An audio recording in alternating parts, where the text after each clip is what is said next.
Nais ko lamang pong ipaalam sa inyo na dati akong publisher ng newspaper and magazine. Kapag po sinabing publisher, you own the newspaper.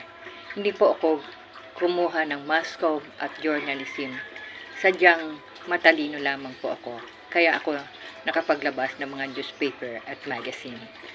Pero ang mga tauhan ko po ay sila po ay mga bigatin po, ibig ko sabihin.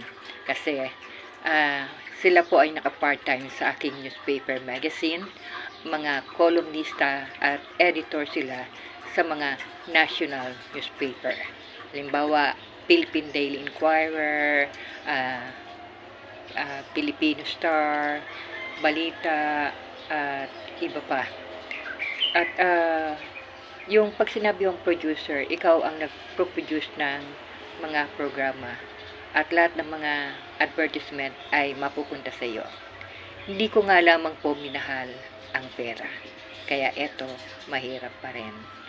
Hindi ako nakapag-ipon ng pera. Hindi ko talaga minahal ang pera. Kaya kung ako'y maging anuman ang marating ko sa itaas, ay hindi rin ako magnanakaw ni 5 centimos. Sapagkat nagkaroon nga ako ng negosyo, pero yun nga, hindi po ako nagpayaman. Kaya siguro itong dahilan kung bakit ako ginagamit ng Diyos. Alam niyang hindi ako mapag-imbot. So, kaya masasabi ko sa inyo kung sino ang tunay na fake news.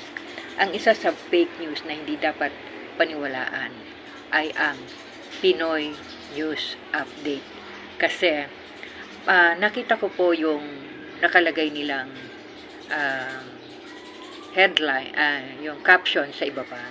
Ang nakalagay ay, kapapasok lang, Lisa Marcos nakakulong sa Los Angeles News.